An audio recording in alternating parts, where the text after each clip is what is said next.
अस्सलाम वालेकुम, welcome to the channel and welcome to the new topic. आज जो है ना हम पब्लिक हेल्थ को स्टार्ट करने वाले हैं। जो डिप्लोमा की सेकंड सेमेस्टर वाले स्टूडेंट्स हैं उनका एक सब्जेक्ट है जिसका नाम है पब्लिक हेल्थ।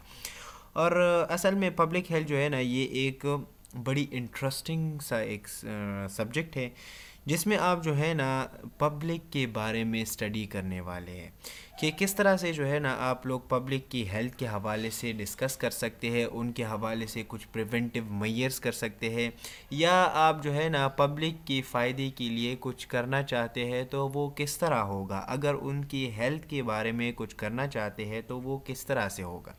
तो जो पहला चैप्टर है ना, इसमें असल में पब्लिक हेल्थ का जो पहला चैप्टर है वो है बेसिक डिफिनेशंस।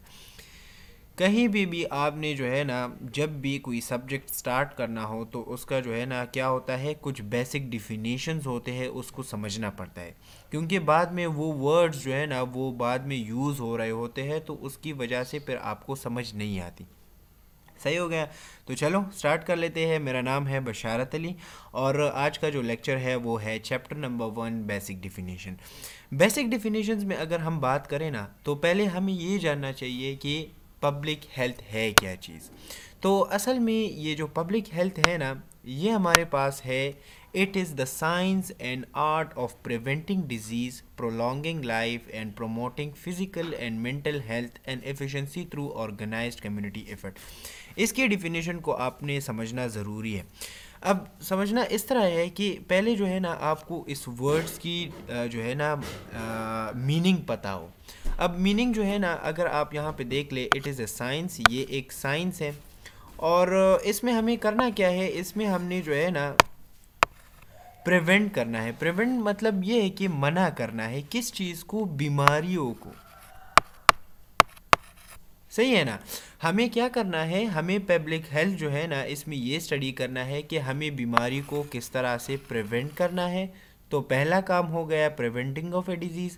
दूसरा काम हमारा क्या होगा, प्रोलॉन्गिंग लाइफ। प्रोलॉन्गिंग लाइफ का मतलब ये कि किस तरह से जो है ना हम अपने माशरे को सेहतमंद बना सकते हैं, उनकी ज़िंदगी से जितनी भी डिजीज़ है वो हटाकर उनकी जो है ना लाइफ स्पेन को ज़्यादा कर सकते हैं।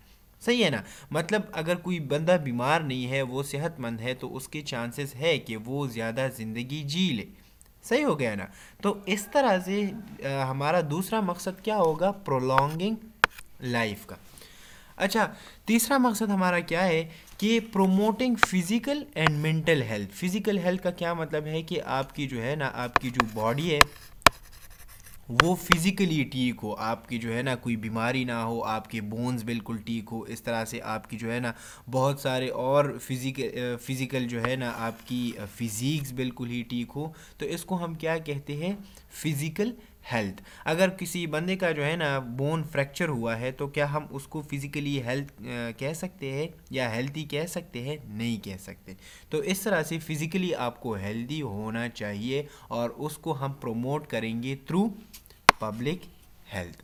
अच्छा, एक हो गया फिज़िकल हेल्थ और दूसरा है हमारा मेंटल हेल्थ। मेंटल हेल्थ का मतलब ये है कि आपका जो मेंटेलिटी है, आपकी जो ब्रेन है वो वेल नरिश हो। मैं इसको साफ कर देता हूँ। मेंटल हेल्थ का मतलब ये है कि आपकी जो मेंटेलिटी है, आपका जो ब्रेन है वो अच्छी तरह से काम कर रहा हो और वो अच्छी तरह से तभी काम करेगा कि जो है ना आपको अच्छी इन्वायरमेंट मिले, आपकी जो है ना नशोनुमा अच्छी हो, आपकी जो है ना खुराक ठीक हो। तो इस तरह से आपकी जो मेंटल हेल्थ है वो ठीक हो जाती है। लेकिन हम यहाँ पे क्या करेंगे, हम यहाँ पे पब्लिक हेल्थ में इसको प्रोमोट करेंगे। यहाँ पे सारा काम है प्रोमोशन का। सही है। लेकिन रिमेंबर वन थिंग, हमने ये जो बात की कि प्रिवेंटिंग ऑफ ए डिजीज़ करेंगे, प्रोलॉन्गिंग ऑफ लाइफ करेंगे and promoting of physical and mental health करेंगे, तो ये सिर्फ हमारा काम नहीं है बल्कि इसमें जो है ना इसमें कम्युनिटी एफ़र्ट्स होंगे। कम्युनिटी एफ़र्ट्स का क्या मतलब है कि जितनी भी आवाम है वो हमारे साथ तावन करेंगे। अब मैं यहाँ पे आपको जो है ना एग्ज़ाम्पल दे देता हूँ कि अगर कोई बंदा है, आजकल जो है ना आजकल ये कोविड-19 है। सही है। मैं यहाँ पे इसको लिख देता हूँ, यहाँ पे देख लो, मिसाल के तौर पर आप जो है ना कुछ मैयर्स ले रहे हैं, तो आप यहाँ पे लिख देंगे कि अच्छा कोविड-19। अब आपने जो है ना क्या करना है, आप कह रहे हैं कि मुझे जो है ना कोविड-19 से लोगों को बचाना है, मैं इसको प्रिवेंट करूँगा, मैं इस डिज़ीज़ को मना करूँगा। तो आप पहला बात क्या करेंगे, आप जो है ना पहली बात ये करेंगे कि वेयर ए मास्क। आप लोगों को बताएंगे कि आपने जो है ना क्या करना है, मास्क को पहनना है। तो जब आप बताएंगे और लोग मास्क को नहीं पहनेंगे तो ये उसकी जो है ना क्या नहीं है, वो उसकी जो है ना आपके साथ जो है ना वो ताउन नहीं है। तो अगर वो ताउन नहीं करेंगे तो आपकी जो promoting of a disease, promoting of health है, वो अच्छी तरह से नहीं हो पाएगी। सही है, लेकिन फिर भी आप बताएंगे कि आपने क्या करना है, मास्क को जो है ना पहनना है। इस तरह से आप जो है ना आप कहेंगे कि आपने जो है ना अपने हैंड्स को वॉश करने हैं। सही है, तो जब आप लोग ये कहेंगे तो आप इस तरह तो नहीं कर सकते ना कि आप वहाँ पे जाकर एक एक बंदे को ज़बरदस्ती पकड़ कर उसको बताए कि आपने जो है ना ये करना है, ये करना है। नहीं, आपने जो है ना इसको प्रोमोट करना है, इसके लिए एडवर्टीज़मेंट करानी है। आप देख सकते हैं, आप जो है ना अपनी टीवी पे देखा होगा कि अगर एक साबुन का इश्तिहार चल रहा है तो वो क्या प्रमोट कर रहे होते हैं, वो ये प्रमोट कर रहे होते हैं कि अगर आप जो है ना अपने हाथ धोएंगे तो इससे आपके जितनी भी जर्म्स है, जितनी भी जरासीम है, वो ख़त्म हो जाएंगे। तो ये हम क्या कर रहे हैं, हम लोगों की जहन में ये बात डाल रहे हैं कि इस तरह से आप अपने हाथ को जो है ना साफ़ रख सकते हैं। तो ये क्या हो गए, इसमें हमारी जो है ना जो कम्युनिटी है ना, इसकी ताउन की ज़रूरत पड़ती है। तो ये हम क्या करेंगे, इसको हम जो है ना पब्लिक हेल्थ में डिस्कस करेंगे। अब मैं इससे ज़्यादा जो है ना इसको एक्सप्लेन नहीं कर सकता। आपसे अगर कोई पूछे कि पब्लिक हेल्थ क्या चीज़ है, तो सिंपल ही बता दे कि पब्लिक हेल्थ जो है ना ये आवाम के सेहत के बारे में कुछ करना है। क्या करना है, हमने डिज़ीज़ को ख़त्म करना है। सही है, हमने क्या करना है, हमने जो है ना डिज़ीज़ को ख़त्म करना है, प्रिवेंट करना है, लाइफ को अच्छी तरह बनाना है, फिज़िकली और मेंटली लोगों को अच्छी तरह बनाना है, और कम्युनिटी को इस बात पर कायल करना है कि आप जो है ना अच्छी ज़िंदगी गुजारे, साफ़ सुथरी ज़िंदगी गुजारे। अच्छा, अब आ जाते हैं नेक्स्ट वन की तरफ, जो है हेल्थ। अब हेल्थ की जो है ना आपने ये वर्ड सुना होगा कि हेल्थ किसे कहते हैं। तो हेल्थ असल में सेहत को कहते हैं। सही है, अब देख लो यहाँ पे मैं क्या बता रहा हूँ कि it is a state of complete physical, mental, social well-being and ability to function and not merely the absence of a disease or infirmity. मतलब इसका ये कि जो है ना हम यहाँ पे डिस्कस करेंगे कि हेल्थ किस चीज़ को कहते हैं। तो हेल्थ का मतलब ये है कि अगर कोई बंदा है और वो फिज़िकली ठीक है, मेंटली भी ठीक है, और उसका जो सोशल वेलबींग है वो भी ठीक है, और he is able to function, मतलब जितनी भी उसकी जो है ना मतलब फिज़िक्स है या उसका ब्रेन है, वो अच्छी तरह से अपना फंक्शन परफॉर्म कर रहा है, और उसमें ना तो कोई डिज़ीज़ है और ना कोई इन्फर्मिटी है। इन्फर्मिटी का मतलब ये है कि वो जो है ना बिल्कुल ही सेहतमंद है। सही है ना। तो अगर किसी बंदे में डिज़ीज़ नहीं है, वो फिज़िकली और जो है ना मेंटली वो बिल्कुल ही ठीक है, तो इसको हम क्या कहते हैं, सेहत कहते हैं। अब डिफरेंस बिटवीन जो है ना अब आ जाते हैं डिज़ीज़ की तरफ और इलनेस की तरफ। तो डिज़ीज़ हम किसे कहते हैं कि it is the condition in which body health is impaired. Disease का मतलब है बीमारी। सही है, बीमारी। बीमारी हम किसे कहते हैं कि वो वाला कंडीशन जिसमें हमारी बॉडी का जो हेल्थ है ना वो क्या हो जाए, इम्पेयर्ड हो जाए। इम्पेयर्ड का मतलब है ख़राब होना। सही है। अगर आपकी बॉडी का जो हेल्थ है, जो बॉडी का जो कंडीशन है वो ख़राब हो जाए तो इसको हम क्या कहते हैं, बीमारी कहते हैं। अब आप लोग कहेंगे कि हेल्थ किस तरह से ख़राब होगा, तो आपको हेल्थ की डिफिनीशन आनी चाहिए कि हेल्थ हम किसे कहते हैं कि वो बंदा जो फिज़िकली, मेंटली और सोशली बिल्कुल ही ठीक हो तो उसको हम हेल्थ कहते हैं। अगर इसकी फ़िज़िकल ख़राब हो जाए या मेंटली ख़राब हो जाए, एक ख़राब हो जाए या दो ख़राब हो जाए, तो इसको हम फिर क्या कहेंगे कि इसमें डिज़ीज़ प्रेजेंट है। अच्छा, अब इसके बाद आ जाते हैं किस चीज़ की तरफ, इलनेस की तरफ। इलनेस क्या चीज़ है और डिज़ीज़ क्या चीज़ है, इसमें अब मैं डिफरेंसेस बता दूंगा। इलनेस हम किसे कहते हैं, it is a state in which the equilibrium of the body and its function are disturb. मतलब क्या है इसका कि ये एक वो कंडीशन है जिसमें इक्विलिब्रियम हम किसे कहते हैं, इक्विलिब्रियम का मतलब है बैलेंस। सही है ना। जो बैलेंस ऑफ द बॉडी है वो क्या हो जाता है, वो ख़राब हो जाता है। अब बैलेंस ऑफ द बॉडी का क्या मतलब है, मिसाल के तौर पर अगर कोई बंदा है वो सारा दिन जो है ना क्या कर रहा होता है, वो सारा दिन मजदूरी करके तक कर जो है ना घर वापस लौट आता है, तो उस जो है ना थकावट की वजह से अगर उसको जो है ना हेडेक हो रहा है, हेडेक का क्या मतलब है कि उसकी सर में दर्द हो रहा है। सही हो गया। तो उसको ये सर दर्द क्यों हो रहा है, क्योंकि उसका जो इक्विलिब्रियम था, उसकी जो थकावट थी वो उसकी बर्दाश्त से बहुत ज़्यादा थी, तो इस वजह से उसकी जो है ना सर में उसको दर्द फील हो रहा है। तो अब इस दर्द को ख़त्म करने के लिए वो क्या करेगा, वो आराम करेगा। सही है ना। वो आराम क्यों करेगा, क्योंकि उसको ज़रूरत है आराम करने की, ताकि उसका जो इक्विलिब्रियम है ना वो वापस आ जाए। तो यहाँ पे एक बात मैं यहाँ पे बता दूँ कि इसमें कोई डिज़ीज़ वगैरह नहीं है, सिर्फ़ और सिर्फ उसकी जो बॉडी का बैलेंस है वो ख़राब हो गए। अगर आपको मैं इतना असाइनमेंट दे दूं कि आप लोग उसको जो है ना परफॉर्म नहीं कर पाते, या उसको जो है ना अगर मैं आपको ये कह दूं कि आपने जो है ना एक दिन में 100 असाइनमेंट करने हैं, तो क्या आप लोग कर पाएंगे, नहीं कर पाएंगे। अगर कोई कर भी पाता है तो उसका जो बॉडी का इक्विलिब्रियम है उसको सर दर्द ज़रूर होगा, क्योंकि मैंने ज़रूरत से ज़्यादा उस पर बोझ डाल दिया है, तो उसकी वजह से उसका जो इक्विलिब्रियम है वो क्या हो गया है, वो डिस्टर्ब हो गया। तो अगर मैं उसको जो है ना असाइनमेंट कम करा दूँ तो वो क्या कहेगा, अच्छा अब मैं जो है ना इसको नॉर्मली परफॉर्म कर सकता हूँ। अच्छा, अब एक और बात, डिज़ीज़ में जो है ना हम मोस्टली क्या करते हैं, डिज़ीज़ में हम मेडिसिन यूज़ करते हैं। ठीक है, डिज़ीज़ में हम मेडिसिन क्यों यूज़ करते हैं, मैं आपको यहाँ पे क्लियर कर देता हूँ। यहाँ पे देख लो, मिसाल के तौर पर एक हो गया डिज़ीज़, तो डिज़ीज़ में हम मेडिसिन यूज़ करते हैं। मेडिसिन हम क्यों यूज़ करते हैं, क्योंकि यहाँ पे कोई बीमारी है। सही है ना। अगर आपको जो है ना टीबी हो गया है, या आपको मिसाल के तौर पर कोविड-19 है, सही है, या इसके अलावा अगर आपको जो है ना टाइफाइड है, तो आप इसके लिए मेडिसिन ज़रूर यूज़ करेंगे, दवाइयाँ ज़रूर यूज़ करेंगे।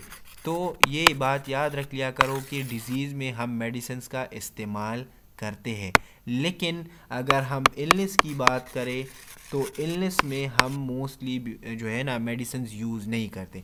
अब मैं आपको बता देता हूँ कि अगर कोई इक्विलिब्रियम आपका जो है ना, जो आपका इक्विलिब्रियम है वो क्या हो गया था, वो असाइनमेंट्स की वजह से डिस्टर्ब हो गया था। सही है। तो अगर असाइनमेंट की वजह से डिस्टर्ब हो गया था, तो क्या ये इक्विलिब्रियम जो है ना वो मेडिसिन इस्तेमाल करके क्या ये इक्विलिब्रियम आप लोग जो है ना बैलेंस करा सकते हो, नहीं करा सकते। आपने जो है ना क्या करना है, आपने सिर्फ़ और सिर्फ यहाँ पे इसको मैनेज करना है थ्रू रिक्वायरमेंट। सही है ना। तो इलनेस में मोस्टली हम जो है ना मेडिसिन यूज़ नहीं करते। अच्छा, बैक टू दी पॉइंट। अच्छा, अब यहाँ पे देख लो, तो ये हमारे पास difference between disease and illness हो गया। इसके बाद आ जाते हैं किस चीज़ की तरफ, आइसबर्ग ऑफ ए डिज़ीज़ की तरफ। ये एक इंटरेस्टिंग सा जो है ना एक फिनोमिना है, एक बात है कि हम इसको डिस्कस करते हैं। रिमेंबर वन थिंग, पहले मैं आपको बता देता हूँ कि हमारे माशरे में बहुत सारे ऐसी डिजीज़ प्रेजेंट होते हैं जिसका हमें पता नहीं होता, क्योंकि वहाँ पे साइन एंड सिम्टम्स जो है ना वो अपेयर नहीं हो रहे होते। अब मैं यहाँ पे बता देता हूँ कि साइन एंड सिम्टम्स क्या चीज़ होती है, तो आपको जो है ना क्लियर हो जाएगा। Remember one thing, sign and symptoms. Sign and symptom मिसाल के तौर पर आपको जो है ना लंग डिजीज़ है, सही है, आपको जो है ना क्या हो गई है, लंग डिजीज़ है। मिसाल के तौर पर आपको टीबी है, सही है, तो आप में जो है ना कुछ साइन एंड सिम्टम्स अपेयर होंगे, लाइक कफ हो गया, सही है, कफ हो गया। इसके अलावा जो है ना मिसाल के तौर पर जो है ना स्पूटम हो गया, मिसाल के तो जिसे हम बलगम कहते हैं, सही है। इसके अलावा आपको जो है ना पेन फील होगा, कहाँ पे, चेस्ट में, सही है ना। तो ये सारे क्या है, ये कुछ निशानात हैं ना, इससे आपको पता चलेगा कि हमारे लंग के अंदर कुछ ना कुछ खराबियाँ आ चुकी है, सही है ना। तो साइन एंड सिम्टम हम किसे कहते हैं, निशानात को, सही है ना। कुछ साइन एंड सिम्टम्स होते हैं जो हमें बता रहे होते हैं कि आपकी यहाँ पे मसला है, आपकी इस जगह पे मसला है। तो इस तरह से ये जो है ना आइसबर्ग ऑफ ए डिज़ीज़ क्या चीज़ है, आइसबर्ग ऑफ ए डिज़ीज़ यही है कि कुछ बीमारियाँ इस तरह के होते हैं कि वो हमारे बॉडी के अंदर प्रेजेंट होती है, लेकिन कुछ साइन एंड सिम्टम्स अपेयर नहीं हो रहे होते। अब मैं यहाँ पे इसको एक्सप्लेन कर देता हूँ।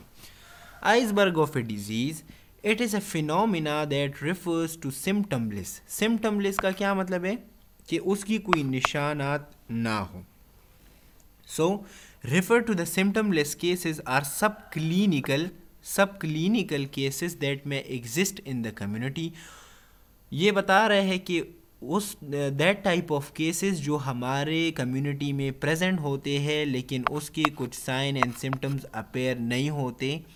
इफ़ ए लार्ज, अब इसको हम क्या कहेंगे, इसको हम कहेंगे आइसबर्ग ऑफ ए डिजीज़, सही है ना। आइसबर्ग ऑफ ए डिजीज़ एक फिनोमिना है जिसमें हम ये डिस्कस करते हैं कि हमारी कम्युनिटी में बहुत सारे ऐसी डिजीज़ है जिसके कोई साइन एंड सिम्टम्स नहीं है। अब इसने जो है ना एक एग्जांपल दी है, मिसाल के तौर पर, if a large block of ice floats in the water, a small portion of the ice is visible above the surface of the water while a large portion is under water and invisible। क्या मतलब है इसका, कि अगर एक बड़ा सा गोला जो आइस का हो फ्लोट कर रहा है, मतलब वो तैर रहा है इन दी वाटर, अगर पानी के अंदर एक लार्ज आइस ब्लॉक जो है ना वो फ्लोट कर रहा है, तो हमें ऊपर से क्या देखेगा, small portion of the ice is visible, small portion हमें दिखाई देगा, लेकिन जो अंदर समंदर के अंदर जो उसका जो बड़ा हिस्सा है वो हमें दिखाई नहीं देगा। ये हमें ये बता रहा है कि हमारे कम्युनिटी में इस तरह की डिजीज़ है जो बहुत ही ख़तरनाक है, लेकिन उसके कुछ साइन एंड सिम्टम्स हमें दिखाई नहीं दे रहे। जिस तरह समंदर में अगर कोई पहाड़ खड़ा हो तो हमें उसका जो सिरे वाला हिस्सा है वो दिखाई देगा, लेकिन अंदर उसकी जो गहराई है वो हमें दिखाई नहीं देगी। तो ये आइसबर्ग ऑफ ए डिजीज़ ये इस तरह से है। अच्छा, अब ये क्या कह रहा है कि symptomless cases refer to that large portion of the ice. अब क्या मतलब है कि ये जो सिम्टमलेस केसेस है, मिसाल के तौर पर मैं जो है ना, मिसाल के तौर पर मैं बता दूं कि चारसद्दा की जो आबादी है वो 15 लाख है, सही है, मिसाल के तौर पर मैं ये मिसाल दे रहा हूँ। तो चारसद्दा की आबादी अगर 15 लाख है, तो इसमें अगर मैं कह दूं कि जो 10 लाख लोग हैं ना, ये जो 10 लाख है, इसको हमारे पास क्या हो गया है, इसको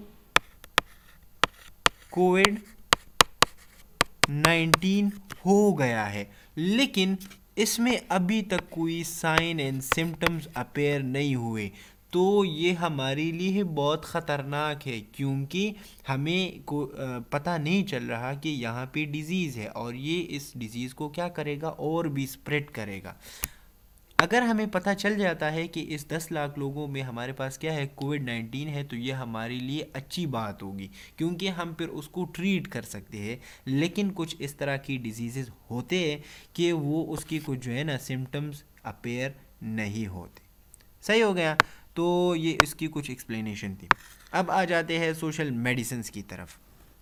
सोशल मेडिसिन्स क्या मतलब है? सोशल जो है ना हम मुआशरे को कहते हैं, मेडिसिन्स जो है ना that type of drug which use to treat the disease, वो दवाइयाँ जो हम यूज़ करते हैं for the treatment of a disease. अच्छा, it is the study of the man in his total environment. मतलब क्या है इसका कि हम क्या करेंगे, हम इन्वायरमेंट के बेस पर इन्वायरमेंट को हम क्या कहेंगे, स्टडी करेंगे। जो इन्वायरमेंट ऑफ द जो इन्वायरमेंट हमारे अराउंड प्रेजेंट है, हम उसको जो है ना स्टडी करेंगे। अब उसके अलावा क्या है, it is the study of the man in his total environment, physical, biological and socio-economic. It is not only related with the curative medicines but also with the health promotion and prevention. मिसाल के तौर पर जो है ना, मैं क्या करूँगा, मिसाल के तौर पर पेशावर हो गया, सही है। तो अगर पेशावर में जो है ना, अगर आपको याद हो तो लास्ट ईयर जो है ना, लास्ट ईयर वहाँ पे डेंगू हो गई थी, सही है। तो अब वहाँ की जो इन्वायरमेंट है वहाँ पे डेंगू बहुत ज़्यादा है, सही है ना। डेंगू वहाँ पे क्या है, डेंगू वहाँ पे बहुत ज़्यादा है।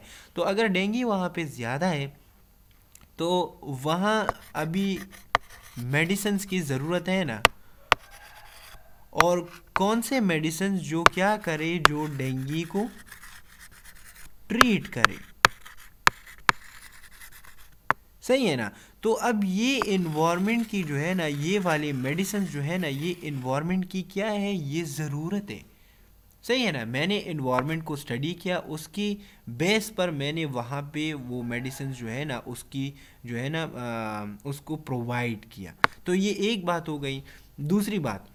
दूसरी बात ये है कि इसमें जो है ना, मिसाल के तौर पर physically, biological and socio economic, मतलब ये है कि वो दवाइयाँ मैं इस तरह से लोगों को अवेल करूँ या उसको जो है ना अवेलेबल करूँ ताकि लोग जो है ना उसको आसानी से ख़रीद सकें। दूसरी बात, वो दवाइयाँ जो है ना वो क्या हो, वो इफ़ेक्टिव हो। इफ़ेक्टिव का मतलब ये है कि वो असर रखती हो। दूसरी बात ये है कि सोशो इकोनॉमिक का क्या मतलब है, ये वाला मैं बता रहा हूँ। सोशो इकोनॉमिक का मतलब ये है कि वहाँ के लोग उसको ख़रीद सकते हो। अगर मैं आपको ये बता दूँ कि मिसाल के तौर पर एक जगह है, वो वहाँ पे लोग गरीब लोग रह रहे हैं, तो आप वहाँ पे अगर जो है ना उनको बता दें कि आपको 5,000 रुपये की एक टैबलेट मिलेगी, तो क्या वो उनको जो है ना ख़रीद पाएंगे? नहीं ख़रीद पाएंगे। तो इस तरह से सोशल मेडिसिन में ये सारी चीज़ें आती है। अब इसके अलावा ये बता रहे हैं कि इसमें सिर्फ क्यूरेटिव मेडिसिन नहीं है। क्यूरेटिव का मतलब ये है कि ट्रीट करना, वो वाले मेडिसिन जो ट्रीटमेंट के लिए यूज़ होते हैं for the purpose of what, for the purpose to treat the disease को ट्रीट करने के लिए। अच्छा, but also with the health promotion and prevention, ये हेल्थ प्रमोट भी करेगा और प्रिवेंट भी करेगा। मतलब इसमें जो है ना वैक्सीनेशंस और ये सारी चीज़ें आ सकती है। वैक्सीन क्या चीज़ होती है, अभी हमारे बॉडी में डिज़ीज़ नहीं आई हुई लेकिन हम पहले से दवाई ले लेते हैं ताकि हमारे बॉडी में कोई डिज़ीज़ ना आए, सही है ना। तो इसमें सिर्फ और सिर्फ ये नहीं है कि man and environment, but also the medicine which promote the health and prevent the disease. Last वाले की हमारी जो है ना बात कर लेते हैं। So what is social medicine, social hygiene.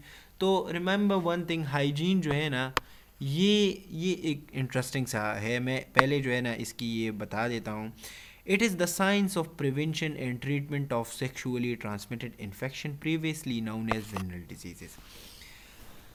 Social hygiene का क्या मतलब है? सोशल हाइजीन का मतलब ये है कि आपने माशरे में किस तरह से अपनी हाइजीन को मेंटेन करना है और डिजीज़ को प्रिवेंट करना है। सोशल हाइजीन का यहाँ पे मतलब ये है,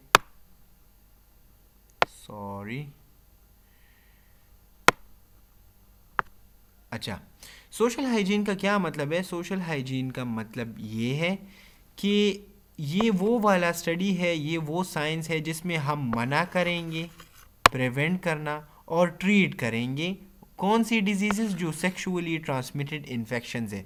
अब सेक्सुअली ट्रांसमिटेड इन्फेक्शंस का क्या मतलब है, जिसे हम कहते हैं STDs, सेक्सुअली ट्रांसमिटेड डिजीज़, वो वाले डिजीज़ जो सेक्सुअल एक्टिविटीज़ की वजह से क्या हो, ट्रांसमिट हो, इसको हम कहते हैं सेक्सुअली ट्रांसमिटेड डिजीज़। अब इसमें कौन कौन से ऐसी डिजीज़ है जो ट्रांसमिट हो सकते हैं, तो अगर आपने एड्स के बारे में सुना हो, अगर आपने जो है ना गुनोरिया के बारे में सुना हो, तो ये वो वाले डिजीज़ है कि ये सेक्सुअल एक्टिविटीज़ के थ्रू ट्रांसमिट हो सकते हैं। तो हमें क्या करना है, हमें इसको प्रिवेंट करना है कि अगर किसी बंदे को एड्स है तो वो किसी दूसरे बंदे को इसको जो है ना ट्रांसफ़र ना करे। हम इसको क्या करेंगे, हम इसको मना करेंगे।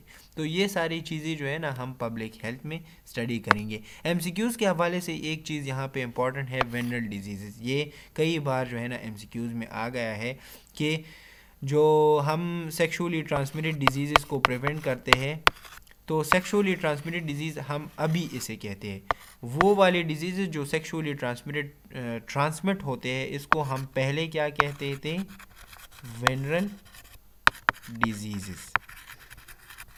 सही है। So the other names of sexually transmitted disease is known as venereal disease. मैं यहाँ पे अपने लेक्चर को इख्तिताम की तरफ ले जा रहा हूँ। नेक्स्ट लेक्चर में हम मिलेंगे जो यही चैप्टर होगा और उसमें कुछ बेसिक डिफिनेशंस होंगे। तो तब तक के लिए इजाज़त दें। अस्सलामु अलैकुम।